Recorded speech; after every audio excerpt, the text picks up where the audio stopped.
Cardiovascular সিস্টেমের আজকে আমরা অনেকগুলো ডেফিনেশন সম্পর্কে জানবো। সো শুরুতে আমরা যে ডেফিনেশনটা দেখবো সেটা হচ্ছে কি হেপাটিক পোর্টাল সার্কুলেশন। নাম থেকে আমরা বুঝতে পারতেছি যেহেতু হেপাটিক তার মানে হচ্ছে লিভার, তার মানে হচ্ছে লিভারের ভিতর দিয়ে ব্লাড যখন পাস করে তখন তাকে আমরা কি বলি, হেপাটিক পোর্টাল সার্কুলেশন বলি। এবং তারপর 2 নাম্বার যে ডেফিনেশনটা আমাদের আছে সেটা হচ্ছে কি রেনাল সার্কুলেশন। রেনাল সার্কুলেশন জিনিসটা কি, যে কিডনির ভিতর দিয়ে ব্লাড যখন পাস করে তখন তাকে আমরা বলি হচ্ছে রেনাল সার্কুলেশন, এবং এই ক্ষেত্রে অক্সিজেনেটেড ব্লাডটাকে কিডনিতে ক্যারি করে নিয়ে যায় কে, রেনাল যে আর্টারিজ আছে তারা। এবং টোটাল কার্ডিয়াক যে আউটপুট আছে তার প্রায় 20% ব্লাডই হচ্ছে কি করবে, কিডনির ভিতর দিয়ে পাস করে। 3 নাম্বার যে ডেফিনেশনটা আছে সেটা হচ্ছে কি সেরিব্রাল সার্কুলেশন। সেরিব্রাল সার্কুলেশন হচ্ছে কি, সেরিব্রাল সার্কুলেশন হচ্ছে ব্লাড যখন ব্রেনের ভিতর দিয়ে পাস করে, এবং এক্ষেত্রে সেরিব্রাল আর্টারি এবং সেরিব্রাল ভেইন যেটা যে নেটওয়ার্ক তৈরি করে, এই নেটওয়ার্কের দ্বারা কি করে ব্রেনের ভিতরে ব্লাড কি করবে, হার্ট থেকে পাস করবে, এবং এটাকে আমরা বলি হচ্ছে কি সেরিব্রাল সার্কুলেশন। তারপরে যে ডেফিনেশনটা আছে সেটা হচ্ছে কি হার্ট সাউন্ড। হার্ট সাউন্ড জিনিসটা কি আমরা গত লেকচারে দেখছি যে কার্ডিয়াক সাইকেলের ক্ষেত্রে কি হয়, হার্টের মধ্যে অনেকগুলো কি হয় ইভেন্ট ঘটে।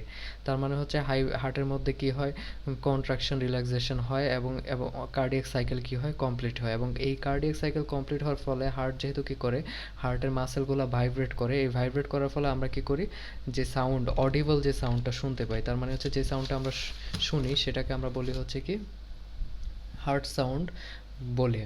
নর্মালি 4টা হার্ট সাউন্ড তৈরি হয়, এবং এর মধ্যে ফার্স্ট দুইটা সাউন্ড হচ্ছে আমরা স্টেথোস্কোপের মাধ্যমে শুনতে পারি, এবং স্টেথোস্কোপের মাধ্যমে হার্টের সাউন্ড শোনাকে এটাকে বলা হয় হচ্ছে অসকালটেশন বলা হয়। এবং থার্ড এবং ফোর্থ যে সাউন্ডটা আছে এটা আমরা স্টেথোস্কোপের মাধ্যমে শুনতে পারি না, এটার জন্য স্পেশাল একটা মেশিন লাগে, সেটা হচ্ছে কি ফোনো কার্ডিওগ্রাফ, বা এটা হচ্ছে একটা মেশিন, এটা স্পেশালাইজড, এটার মাধ্যমে আমরা হার্টের 4টা সাউন্ডকে কি করতে পারি, শুনতে পারি।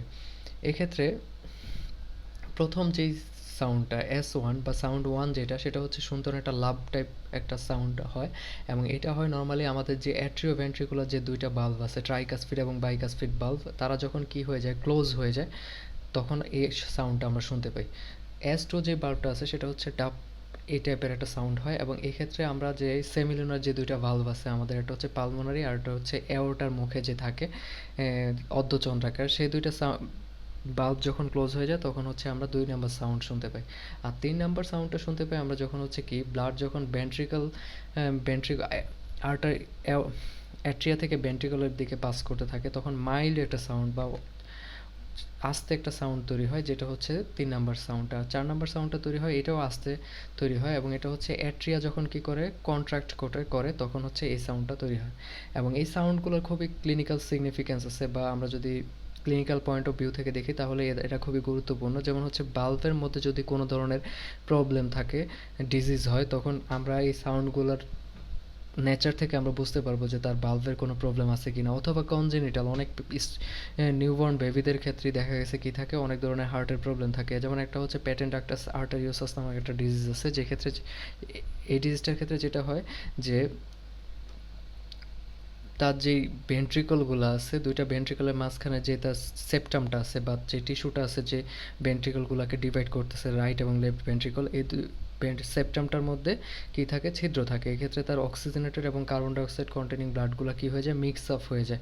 সো এই ধরনের কনজেনিটাল ডিজিজগুলোকেও আমরা কি করতে পারি, এই হার্টের অ্যাবনর্মাল সাউন্ড শোনার মাধ্যমে আমরা কি করতে পারি, ডায়াগনোসিস করতে পারি।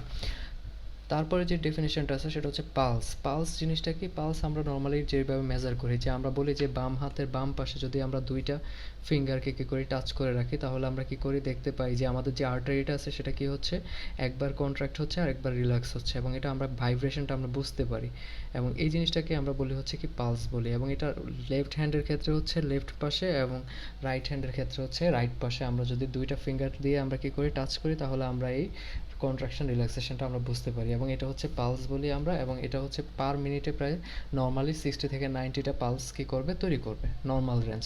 কার্ডিয়াক আউটপুট জিনিসটা কি, কার্ডিয়াক আউটপুট হচ্ছে পার মিনিটে, আমরা যদি নর্মালি ডিফাইন করি, পার মিনিটে আমাদের যে লেফট যে ভেন্ট্রিকল আছে তার থেকে অ্যাওরটাতে কতটুকু ব্লাড কি করতেছে, পাস করতেছে পার মিনিটে, সেটাকে আমরা কার্ডিয়াক আউটপুট বলতে পারি। অথবা আরেকটা যেটা বলতে পারি সেটা হচ্ছে যে দুইটা ভেন্ট্রিকল থেকেই যে ভেন্ট্রিকল থেকে কতটুকু ব্লাড কি হচ্ছে ইজেক্টেড হচ্ছে পার মিনিটে, সেটাকে আমরা কি বলতে পারি, কার্ডিয়াক আউটপুট বলতে পারি। সো কার্ডিয়াক আউটপুট দুইভাবে ডিফাইন করতে পারি, যে লেফট ভেন্ট্রিকল থেকে অ্যাওরটাতে পার মিনিটে কতটুকু ব্লাড পাস করতেছে অথবা দুইটা ভেন্ট্রিকল থেকে পার মিনিটে কী পরিমাণ ব্লাড ইজেক্টেড হচ্ছে তাকে আমরা কি বলি, কার্ডিয়াক আউটপুট বলি। এবং কার্ডিয়াক আউটপুট মেজার করার জন্য আমরা কি করি, cardiac output is equal to stroke volume multiplied by heart rate.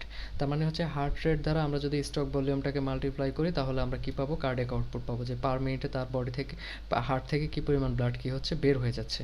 So strokes volume normally হচ্ছে 70 ধরা হয় এবং হার্ট রেট হচ্ছে অ্যাভারেজে 72 হয়। তো মাল্টিপ্লাই করলে দুইটাকে আমরা পেয়ে যাচ্ছি 5042 ml পার মিনিট। তার মানে এটাকে লিটারে কনভার্ট করলে 5.04 লিটার হচ্ছে আমাদের কার্ডিয়াক আউটপুট। সেটা হচ্ছে কি পার মিনিটে আমরা কি করতেছি পাচ্ছি। এবং স্ট্রোকস ভলিউম জিনিসটা কি, স্ট্রোকস ভলিউম জিনিসটা হচ্ছে বা স্ট্রোক ভলিউম জিনিসটা হচ্ছে যে ইজ ভেন্ট্রিকল থেকে পার বিটে হার্ট যখন একটা করে বিট দেয় এবং প্রত্যেকটা ভেন্ট্রিকল থেকে কী পরিমাণ ব্লাড কী হয়ে যাচ্ছে বের হচ্ছে সেটাকে আমরা বলতেছি হচ্ছে কি স্ট্রোক ভলিউম। তার মানে হচ্ছে amount of blood pumped out by is ventricle in is beat is called stroke volume. তার মানে হচ্ছে প্রত্যেকটা বিটে একটা ভেন্ট্রিকল থেকে কতটুকু ব্লাড কী করতেছে পাস হয়ে যাচ্ছে বা ইজেক্টেড হচ্ছে সেটাকে আমরা বলতেছি হচ্ছে স্ট্রোক ভলিউম। এবং এটা হচ্ছে কত 70 ml ধরা হয়। আচ্ছা, কার্ডিয়াক আউটপুট বিভিন্ন ফ্যাক্টরের উপর ডিপেন্ড করে। যেমন এই ফ্যাক্টরগুলোর ক্ষেত্রে আমরা হচ্ছে ফিজিওলজিক্যাল ফ্যাক্টর এবং হচ্ছে প্যাথোলজিক্যাল ফ্যাক্টর দেখতে পারি। ফিজিওলজিক্যাল ফ্যাক্টরের মধ্যে যেমন এজ বাড়ার সাথে সাথে মানুষের কী করে বডিতে ব্লাডের পরিমাণ বাড়তে থাকে এবং ব্লাড যত বেশি হবে কার্ডিয়াক আউটপুটও তত বাড়তে থাকবে। তার মানে হচ্ছে এজের সাথে কার্ডিয়াক আউটপুটের সমানুপাতিক সম্পর্ক। এজ বাড়লে কার্ডিয়াক আউটপুট কী করবে, বাড়তে থাকবে। তারপর হচ্ছে সেক্স বা আমরা সেক্সের ক্ষেত্রে যেটা হবে যে যখন যেহেতু ফিমেলদের ক্ষেত্রে তাদের বডি সারফেস এরিয়া এবং তাদের বডি ওয়েট কম থাকে, সো এই ক্ষেত্রে দেখা গেছে ফিমেলদের ক্ষেত্রে 10 থেকে 20% লেস হবে দেন মেল কার্ডিয়াক আউটপুট। তারপর হচ্ছে সারফেস এরিয়া যত বেশি হবে তার মানে মানুষ যত মোটা হবে তার ক্ষেত্রে কার্ডিয়াক আউটপুট তত বেশি হবে। তারপর হচ্ছে পোশ্চার মানে হচ্ছে যে মানুষ যখন শুয়ে থাকবে অথবা বসে থাকবে তখন তার কার্ডিয়াক আউটপুট কী হবে, বেশি হবে তার দাঁড়িয়ে থাকার চাইতে। তারপর হচ্ছে এক্সারসাইজ, যখন মানুষ এক্সারসাইজ করে তখন তার বডিতে কী থাকে, বডিতে হিট তৈরি হয়। আমরা জানি যে বডিতে হিট তৈরি হয় কারণ হচ্ছে তার এক্সারসাইজ করার সময় তার বডিতে মেটাবলিজমের পরিমাণ বেড়ে যায়। সো মেটাবলিজম বেড়ে যাওয়ার ফলে তার বডিতে হিট তৈরি হয় এবং হিট তৈরি হলে তার ব্লাড ভেসেলগুলোও ডাইলেটেড হয়ে যায়। সো এই ক্ষেত্রে কার্ডিয়াক আউটপুট এক্সারসাইজের সাথে সাথে কী করতে থাকবে, ইনক্রিজ করতে থাকবে।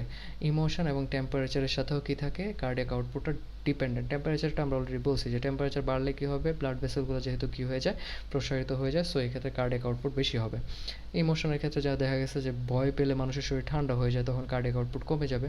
আবার দেখা গেছে যে যদি এক্সাইটেড হয়ে যায় তখন দেখা গেছে তার বডি থেকে কী হবে, কার্ডিয়াক আউটপুট বেড়ে যাবে। প্যাথোলজিক্যাল কন্ডিশনের ক্ষেত্রে ফিভারের ক্ষেত্রে বডি টেম্পারেচার ইনক্রিজ করে, সো দ্যাটস ওয়াই কী হবে, এবং মেটাবলিজম অনেকাংশে বেড়ে যায়, সো এই ক্ষেত্রে কার্ডিয়াক আউটপুট কী হয়ে যাবে, ইনক্রিজ করবে। এবং হাইপার থাইরয়েডিজম তার মানে হচ্ছে থাইরয়েড গ্ল্যান্ডের অ্যাক্টিভিটি যদি বেড়ে যায় তখনও কী হবে, থাইরয়েড গ্ল্যান্ডের সাথে আমরা জানি হচ্ছে কি মেটাবলিজমের একটা রিলেশন আছে। সো হাইপার থাইরয়েডিজমের সাথে কী থাকবে, মেটাবলিজম ইনক্রিজ করে হাইপার থাইরয়েডিজম হলে, সো এই ক্ষেত্রেও কী হবে, কার্ডিয়াক আউটপুট বেড়ে যাবে। সো এই হচ্ছে আজকের লেকচার। নেক্সট লেকচারে হচ্ছে আমরা বাকি যেই টপিকগুলো আছে সেগুলো নিয়ে ডিসকাস করব। ধন্যবাদ সবাইকে।